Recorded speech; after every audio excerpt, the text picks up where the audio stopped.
ಈ ಪರಾಭವ ಸಂವತ್ಸರದ ವೈಶಾಖ ಮಾಸದ ಕೃಷ್ಣ ಪಕ್ಷದ ಏಕಾದಶಿ ಮೇ 13ನೇ ತಾರೀಖು ಬುಧವಾರದಂದು ಬರ್ತಾ ಇದೆ. ಈ ಏಕಾದಶಿಯನ್ನು ಅಪರಾ ಏಕಾದಶಿ ಅಂತ ಕರೀತಾರೆ. ಇಂತಹ ಅಪರಾ ಏಕಾದಶಿ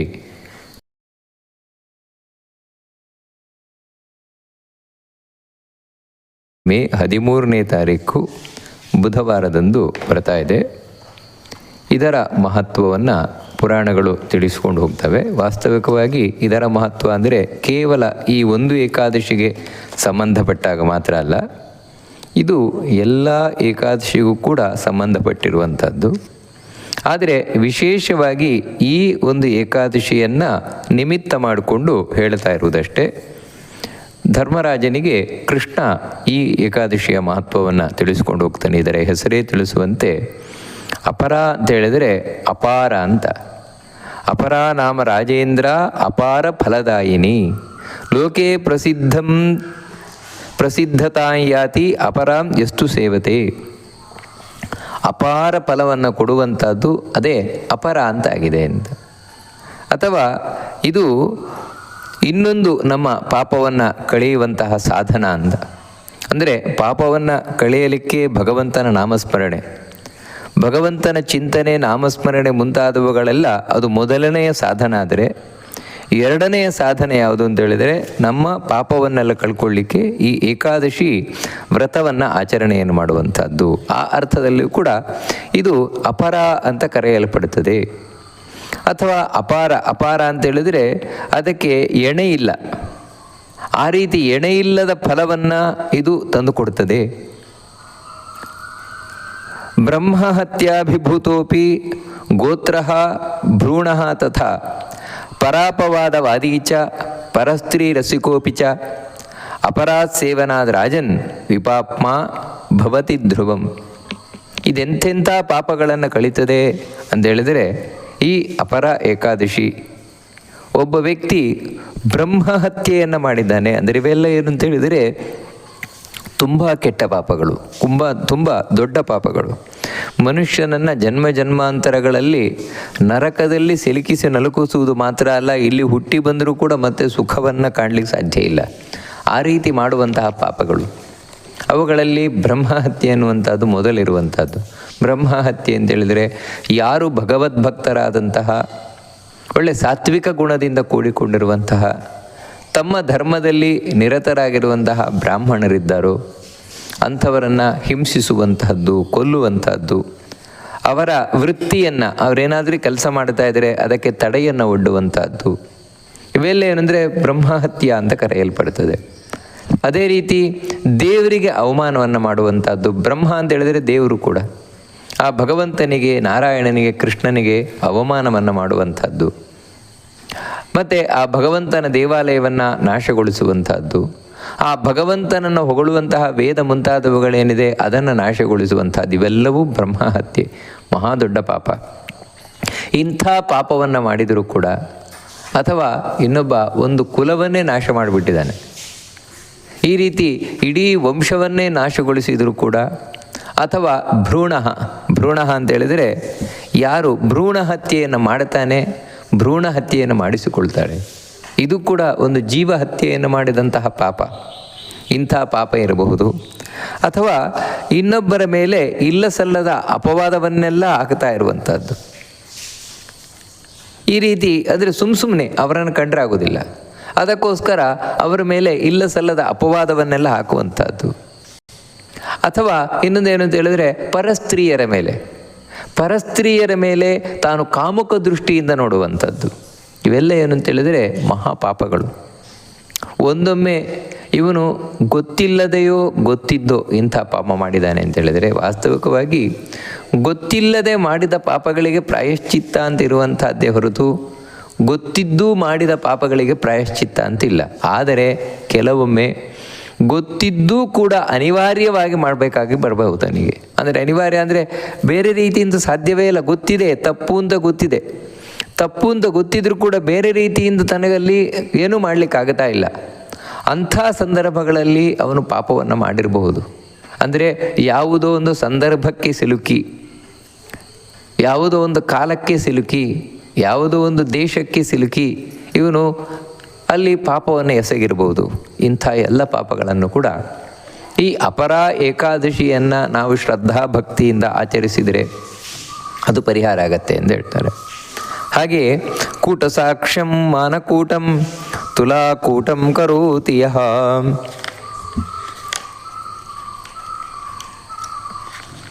ಕೂಟವೇದಂ ಪಠೇದ್ವಿಪ್ರಃ ಕೂಟಶಾಸ್ತ್ರಂ ಕರೋತಿ ಚ. ಜ್ಯೋತಿಷಿ ಕೂಟಗಣಕಃ ಕೂಟಾಯುರ್ವೇದಕೋ ಭಿಷಕ್ ಕೂಟಸಾಕ್ಷಿ ಸಮಾಖ್ಯೇತೆ ವಿಜ್ಞೇಯ ನರಕೌಕಸಃ. ಅಪರಾಧ್ ಸೇವನಾದ್ ರಾಜನ್ ಪಾಪಮುಕ್ತ ಭವಂತಿ ಅಂತ ಹೇಳ್ತಾರೆ.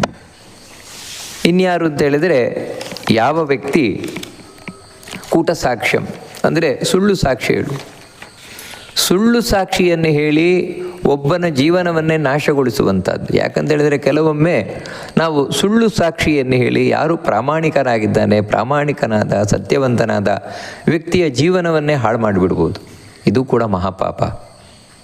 ಅದೇ ರೀತಿ ಮಾನಕೂಟಂ ಅಂತ ಹೇಳಿದರೆ ಇನ್ನೊಬ್ಬರನ್ನು ಹೊಗಳುವುದು. ಯಾಕೆ ಅಂತ ಹೇಳಿದರೆ ವಾಸ್ತವಿಕವಾಗಿ ನನಗೆ ಅವರಿಂದ ಕೆಲಸ ಆಗಬೇಕಾಗಿದೆ, ಆ ವ್ಯಕ್ತಿ ಕೆಟ್ಟವನು ಅಂತ ಗೊತ್ತಿದೆ ನನಗೆ, ಗೊತ್ತಿದ್ದರೂ ಕೂಡ ಎದುರಿನಲ್ಲಿ ಅವರನ್ನು ಭಾರಿ ಹೊಗಳುವುದು, 4 ಜನದ ಮುಂದೆ ಭಾರಿ ಹೊಗಳುವುದು, ಅವರಿಂದ ನನಗೆ ಕೆಲಸ ಗಿಟ್ಟಿಸ್ಕೊಳ್ಬೇಕು, ಲಾಭ ಪಡಿಬೇಕು ಅಂತ. ಈ ರೀತಿ ಆ ವ್ಯಕ್ತಿಯನ್ನು ಮಿಥ್ಯಾ ಪ್ರಶಂಸೆಯನ್ನು ಮಾಡುವುದು ಅಂತ ಹೇಳಿದರೆ ಇಲ್ಲದಿರುವುದನ್ನೆಲ್ಲ ಹೊಗಳಿ ಅಟ್ಟಕ್ಕೇರಿಸುವಂಥದ್ದು. ಇದು ಕೂಡ ತಪ್ಪು. ಶಾಸ್ತ್ರದಲ್ಲಿ ಏನು ಹೇಳ್ತಾರೆ ಅಂದರೆ, ಇದನ್ನು ಒಂದು ಕಡೆ ಮಧ್ವಾಚಾರ್ಯರು ತಿಳಿಸಿಕೊಡ್ತಾರೆ. ಒಬ್ಬ ವ್ಯಕ್ತಿಯಲ್ಲಿ ಒಳ್ಳೆ ಗುಣ ಇದೆ ಅಂತ ಹೇಳಿದರೆ ಅದನ್ನು ಹೊಗಳದೇ ಇದ್ದರೂ ಕೂಡ ತಪ್ಪಂತೆ. ಒಬ್ಬ ವ್ಯಕ್ತಿಯಲ್ಲಿ ಒಳ್ಳೆ ಗುಣ ಇಲ್ಲದೇ ಇದ್ದರೆ ಇಲ್ಲದೇ ಇದ್ದದ್ದನ್ನು ನಾವು ಕಲ್ಪಿಸಿಕೊಂಡು ಅವನನ್ನು ಹೊಗಳುವುದು ಕೂಡ ತಪ್ಪಂತೆ. ಇಲ್ಲದೇ ಇರುವುದನ್ನು ನಾವು ಹುಟ್ಟಿಸಿಕೊಂಡು ಹೊಗಳುವುದು ತಪ್ಪು, ಇರುವುದನ್ನು ಹೊಗಳದೇ ಇರುವುದು ತಪ್ಪು. ಇಲ್ಲೇನು ಅಂತ ಹೇಳಿದರೆ ಆ ವ್ಯಕ್ತಿಯಲ್ಲಿ ಏನೂ ಇಲ್ಲ, ಮಹಾ ದುಷ್ಟನಾಗಿದ್ದರೆ ಅವನನ್ನು ಹೊಗಳುವಂಥದ್ದು. ಹಾಗೆ ತುಲಾಕೂಟ ಅಂತೇಳಿದರೆ ಈ ತೂಕ ಮಾಡಬೇಕಾದ್ರೆ ಮೋಸ ಮಾಡುವುದು, ವ್ಯಾಪಾರದಲ್ಲಿ ತೂಕ ಮಾಡಬೇಕಾದ್ರೆ ಮೋಸ ಮಾಡುವಂಥದ್ದು. ಇನ್ನು ಕೂಟವೇದಂ ಅಂತ ಹೇಳಿದರೆ ವೇದವನ್ನು ಓದುತ್ತಾನೆ, ವೇದವನ್ನು ಸುಳ್ಳು ಅಂತಲೇ ತಿಳ್ಕೊಂಡಿದ್ದಾನೆ, ವೇದ ಎಲ್ಲ ಸುಳ್ಳೆ, ಅದೇನು ಸತ್ಯ ಅಲ್ಲ ಏನಲ್ಲ ಅಂತ. ಆದರೆ ವೇದ ಓದ್ತಾನೆ ಯಾಕೋಸ್ಕರ ಅಂದರೆ ಹೊಟ್ಟೆಪಾಡಿಗೋಸ್ಕರ ಅಂತ ಹೇಳಿದರೆ ದೇವರಲ್ಲಿ ಭಕ್ತಿ ಇಲ್ಲದೆ, ವೇದದಲ್ಲಿ ನಂಬಿಕೆ ಇಲ್ಲದೆ, ಸದಾಚಾರ ಇಲ್ಲದೆ ಕೇವಲ ಹೊಟ್ಟೆಪಾಡಿಗೋಸ್ಕರ ವೇದವನ್ನು ಹೊಡೆಯುವವನು, ವೇದವನ್ನು ಓದುವಂಥವನು, ಪಠನ ಮಾಡುವಂಥವನು, ಇವನು ಕೂಡ ಮಹಾ ಪಾಪಿ. ಅದೇ ರೀತಿ ಕೂಟಶಾಸ್ತ್ರಂ, ಶಾಸ್ತ್ರಗಳನ್ನು ತಾನು ಹೇಳುವಂಥದ್ದು. ತನಗೆ ಶಾಸ್ತ್ರದಲ್ಲಿ ನಂಬಿಕೆ ಇಲ್ಲ, ತಾನು ನಾಸ್ತಿಕ, ಆದರೂ ಕೂಡ 4 ಜನದ ಮುಂದೆ ನಾನು ಒಬ್ಬ ಧಾರ್ಮಿಕ ಅಂತ ತೋರಿಸಿಕೊಳ್ಬೇಕು, ನಾನು ಒಬ್ಬ ವಿದ್ವಾಂಸ ಅಂತ ತೋರಿಸಿಕೊಳ್ಬೇಕು.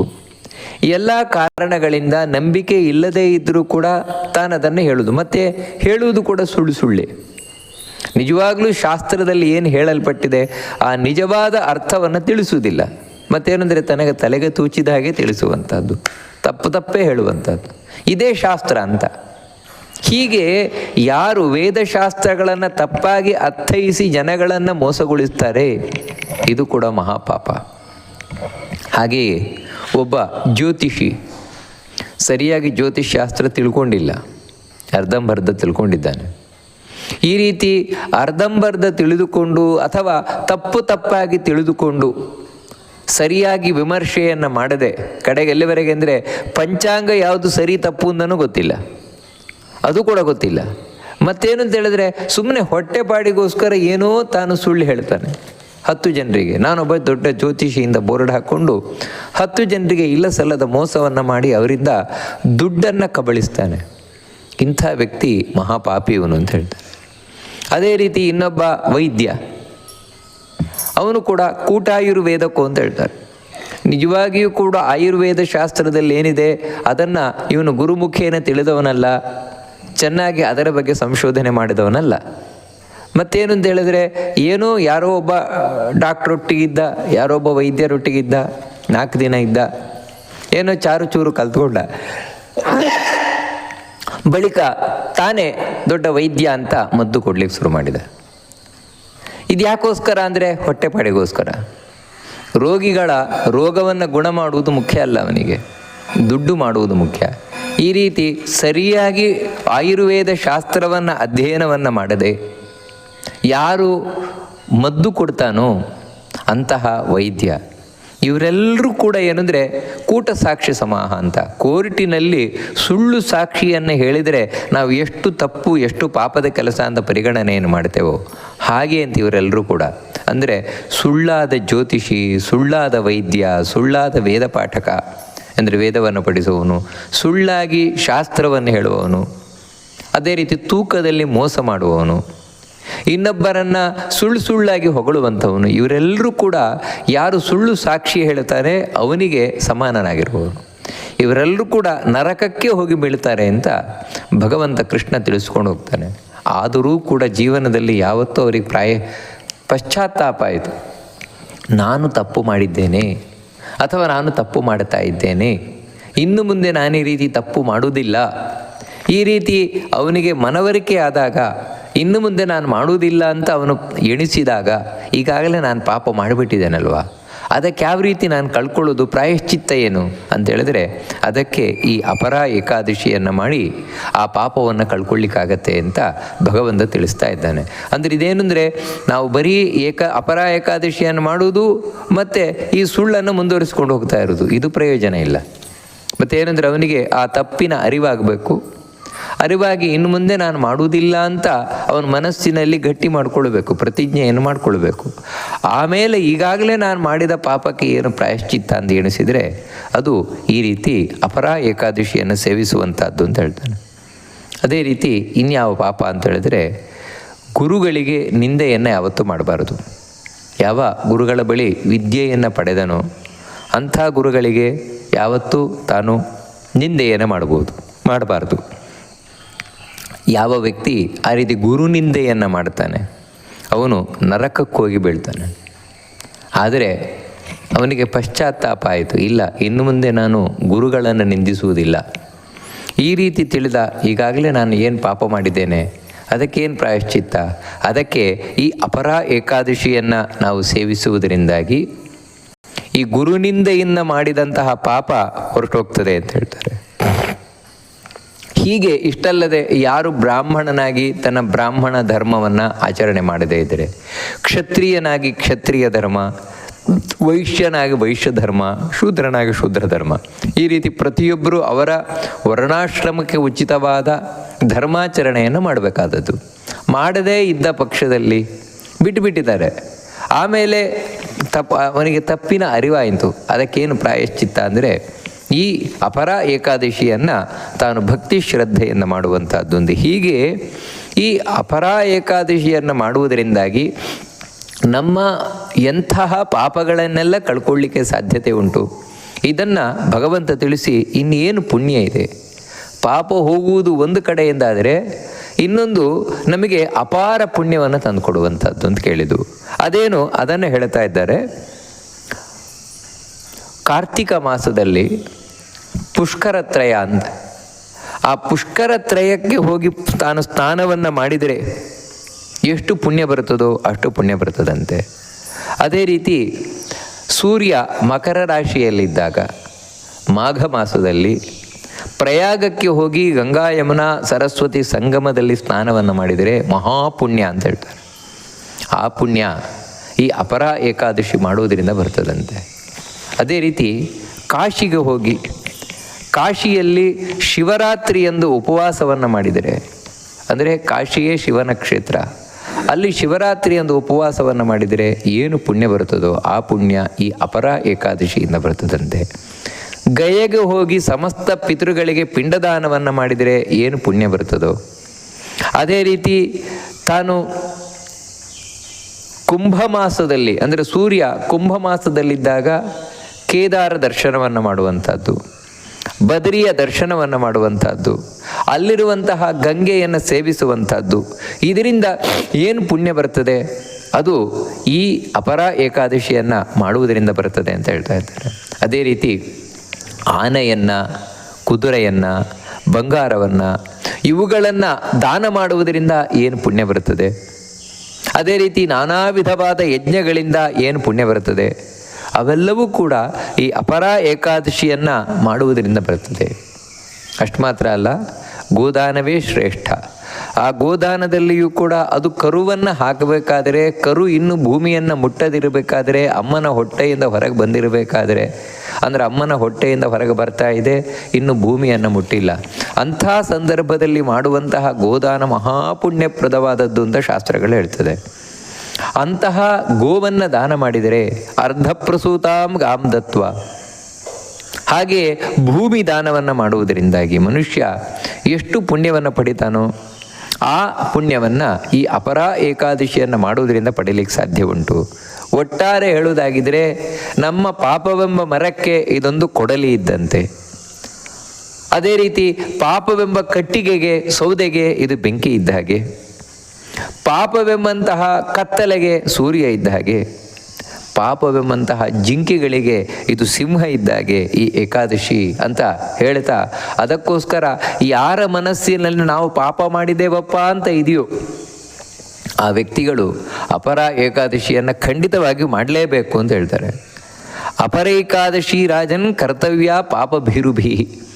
ಹಾಗಿದ್ರೆ ನಮಗೇನಿಲ್ಲ ಬಿಡಿ, ನಾವೇನು ಪಾಪ ಮಾಡಿದ್ದೇವೆ ಅಂತ ಇಲ್ಲವೇ ಇಲ್ಲ. ನಾವೇನು ಜೀವನದಲ್ಲಿ ಪಾಪ ಮಾಡೇ ಇಲ್ಲ. ಯಾಕಂದರೆ ನಾವು ಯಾರದ್ದು ತಲೆ ಹೊಡಿಲಿಕ್ಕೆ ಹೋಗಲಿಲ್ಲ, ಮೋಸ ಮಾಡಲಿಕ್ಕೆ ಹೋಗಲಿಲ್ಲ, ಕಪಟ ಮಾಡಲಿಕ್ಕೆ ಹೋಗಲಿಲ್ಲ, ವಂಚನೆ ಮಾಡಲಿಕ್ಕೆ ಹೋಗಲಿಲ್ಲ. ನಮ್ಮ ಪಾಡಿಗೆ ನಾವು ಬದುಕ್ತಾ ಇದ್ದೇವೆ. ದೇವರು ಏನು ಕೊಟ್ಟಿದ್ದಾರೋ ಅದರಲ್ಲಿ ಬದುಕ್ತಾ ಇದ್ದೇವಪ್ಪ. ಅದಕ್ಕಾಗಿ ನಾವೇನು ಪಾಪ ಮಾಡಿದ್ದೇವೆ ಅನ್ನುವಂತಹ ಭಯ ಇಲ್ಲ ನಮಗೆ. ನಾವು ಯಾಕೆ ಮಾಡಬೇಕು ಅಂತ ಯಾರಾದರೂ ಹೇಳಲಿಕ್ಕೆ ಸಾಧ್ಯತೆ ಇರ್ಬೋದು. ವಾಸ್ತವಿಕವಾಗಿ ಈ ರೀತಿ ಒಬ್ಬ ವ್ಯಕ್ತಿ ತಿಳ್ಕೊಂಡ್ರೆ ಅದಕ್ಕಿಂತ ದೊಡ್ಡ ಪಾಪ ಇನ್ನೊಂದಿಲ್ಲ. ಈ ಕಾರಣ ಏನು ಅಂತ ಹೇಳಿದರೆ, ನಾನು ಯಾರ ತಲೆ ಹೊಡಿಲಿಕ್ಕೆ ಹೋಗಲಿಲ್ಲ, ಯಾರಿಗೆ ಮೋಸ ಮಾಡಲಿಕ್ಕೆ ಹೋಗಲಿಲ್ಲ, ವಂಚನೆ ಮಾಡಲಿಕ್ಕೆ ಹೋಗಲಿಲ್ಲ, ಈ ರೀತಿಯೆಲ್ಲ ಹೇಳ್ಬೋದು ಒಬ್ಬ ವ್ಯಕ್ತಿ. ಆದರೆ ಏನು ಅಂದರೆ, ನಾವಿಲ್ಲಿ ಬದುಕಿದ್ದೇವೆ ಅಂತ ಹೇಳಿದರೆ ಒಂದೊಂದು ಗಳಿಗೆಗೂ ಕೂಡ ಸಾವಿರಾರು ಪಾಪಗಳನ್ನು ಮಾಡ್ತಾ ಇದ್ದೇವೆ. ವಾಸ್ತವಿಕವಾಗಿ ಯಾರೋ ತಲೆ ಹೊಡಿಬೇಕು ಅಂತಿಲ್ಲ. ಮತ್ತು ನಾವು ಈ ಪ್ರಪಂಚದಿಂದ ಏನನ್ನು ಪಡಿತಾ ಇದ್ದೇವೆ ಅದಕ್ಕೆ ಪ್ರತಿಯಾಗಿ ಏನು ಕೊಡ್ತಾ ಇದ್ದೇವೆ. ಅಂಗಡಿಗೆ ಹೋಗಿ ಸಾಮಾನು ತೊಗೊಂಬಂದು ದುಡ್ಡು ಕೊಡದೇ ಇದ್ದರೆ ಮೋಸ ಅಂತ ಕರಿತೇವೆ. ಆದರೆ ಈ ಪ್ರಪಂಚದಲ್ಲಿ ನಾವು ಗಾಳಿಯನ್ನು ತಗೊಳ್ತಾ ಇದ್ದೇವೆ, ನೀರನ್ನು ತಗೊಳ್ತಾ ಇದ್ದೇವೆ, ಬೆಂಕಿಯನ್ನು ತಗೊಳ್ತಾ ಇದ್ದೇವೆ. ಇವೆಲ್ಲವೂ ನಾವು ಹುಟ್ಟಿದಾಗ ತಗೊಂಬಂದದ್ದಲ್ಲ, ಮತ್ತು ಇಲ್ಲೇ ಪಡೆದದ್ದು, ಪಡಿತಾ ಇರುವಂಥದ್ದು. ನೀರು ನಾನು ಒಂದು ಕೊಡಪಾನವನ್ನು ಅಥವಾ ಒಂದು ಚೊಂಬನ್ನು ತಗೊಂಡು ಮುಗಿಸಿದೆ ಅಂತಿಲ್ಲ. ಮತ್ತೇನು ಅಂದರೆ, ಪ್ರತಿದಿನವೂ ಬೇಕು ನನಗೆ, ಪ್ರತಿದಿನವೂ ಬೇಕು ನೀರನ್ನ ನಿಮಗೆ. ನಾವಾದರೂ ಆ ನೀರನ್ನು ಕಾರ್ಪೊರೇಷನ್ ಅವರು ಕೊಡ್ತಾರೆ ಅಂತ ಹೇಳಿದರೆ ಅಲ್ಲಿಗೆ ದುಡ್ಡು ಕಟ್ಟಬೇಕು. ಪ್ರತಿ ತಿಂಗಳು ಕೂಡ ಕಾರ್ಪೊರೇಷನಿಗೆ ದುಡ್ಡು ಕಟ್ಟಬೇಕು. ಆದರೆ ಆ ಕಾರ್ಪೊರೇಷನಿಗೆ ನೀರು ಎಲ್ಲಿಂದ ಬರ್ತದೆ? ಯಾವುದೋ ನದಿಯ ಮೂಲದಿಂದ ಅಥವಾ ಯಾವುದೋ ಭೂಮಿಯ ಅಡಿಯಿಂದ. ಒಟ್ಟಿಗೆ ನೀರಿಗೆ ಏನಾದರೊಂದು ನೈಸರ್ಗಿಕವಾದಂತಹ ಮೂಲ ಬೇಕೇ ಬೇಕಾನೆ. ಈ ಭೂಮಿಯ ಒಂದು ಮೂಲ ಬೇಕೇ ಬೇಕಾನೆ. ಅದಕ್ಕೆ ನಾವೇನು ಕೊಡ್ತೇವೆ? ಬರೀ ಯಾವುದೋ ಒಂದು ನದಿಯಿಂದ ಅದನ್ನು ಪಂಪು ಮಾಡಿ ನಮ್ಮ ಮನೆವರೆಗೆ ಹರಿಸುವಂತಹ ಕಾರ್ಪೊರೇಷನ್ಗಾಗಲಿ ಬೇರೆ ಇದ್ದಾಕಿಗಾಗಿ ನೀರು ಕೊಡ್ತೇವೆ. ಆದರೆ ಸಹಜವಾಗಿ ಬೆಟ್ಟದಲ್ಲಿ ಹುಟ್ಟಿ ಬರುವ ನದಿಗೆ, ಅದನ್ನು ಹುಟ್ಟಿಸುವವರಿಗೆ, ಆ ನೀರಿಗೆ ಏನು ಕೊಡ್ತಾ ಇದ್ದೇವೆ ನಾವು? ಏನೂ ಇಲ್ಲ. ಹಾಗೆಯೇ ಪ್ರತಿಯೊಂದು ಆಹಾರ ಪದಾರ್ಥ ಭೂಮಿ ಕೊಡ್ತಾ ಇದೆ, ಬೆಳಕನ್ನು ಸೂರ್ಯ ಕೊಡ್ತಾ ಇದ್ದಾನೆ, ಮಳೆಯನ್ನು ಕೊಡ್ತಾ ಇದೆ, ಇವೆಲ್ಲವನ್ನೂ ಪಡಿತಾ ಇದ್ದೇವೆ. ಇದಕ್ಕೆ ಪ್ರತಿಯಾಗಿ ನಾವೇನು ಕೊಡ್ತಾ ಇದ್ದೇವೆ? ಏನಿಲ್ಲ. ಸ್ವಾರ್ಥಿಗಳಾಗಿ ಬದುಕ್ತಾ ಇದ್ದೇವೆ. ಇದಕ್ಕಿಂತ ದೊಡ್ಡ ಪಾಪ ಇದೆಯೇನು? ಇದು ನಾವು ಕೊಳ್ಳೆ ಹೊಡಿತಾ ಇರುವುದಷ್ಟೇ, ಮೋಸ ಮಾಡ್ತಾ ಇರುವುದಷ್ಟೇ, ವಂಚನೆ ಮಾಡ್ತಾ ಇರುವುದಷ್ಟೇ. ಅದಕ್ಕಾಗಿ ಯಾವ ವ್ಯಕ್ತಿಯೂ ಕೂಡ ನಾನು ಯಾರಿಗೇನೂ ಮೋಸ ಮಾಡಿಲ್ಲ ಅಂತ ಹೇಳಲಿಕ್ಕೆ ಇಲ್ಲವೇ ಇಲ್ಲ. ನಾವು ಇಲ್ಲಿ ನಮ್ಮ ಕರ್ತವ್ಯವನ್ನು, ಧರ್ಮಾಚರಣೆಯನ್ನು ಮಾಡದವರೆಗೆ ನಾವು ಮಾಡುವುದೆಲ್ಲವೂ ಮೋಸ, ವಂಚನೆ, ಕಪಟವೇ ಆಗಿರ್ತದೆ. ಆ ಕಾರಣದಿಂದಲೇ ಇರುವಂಥದ್ದು. ಯಾರು ತಿಳಿದವನಾಗಿದ್ದಾನೋ ಅವನಿಗೆ ಯಾವತ್ತೂ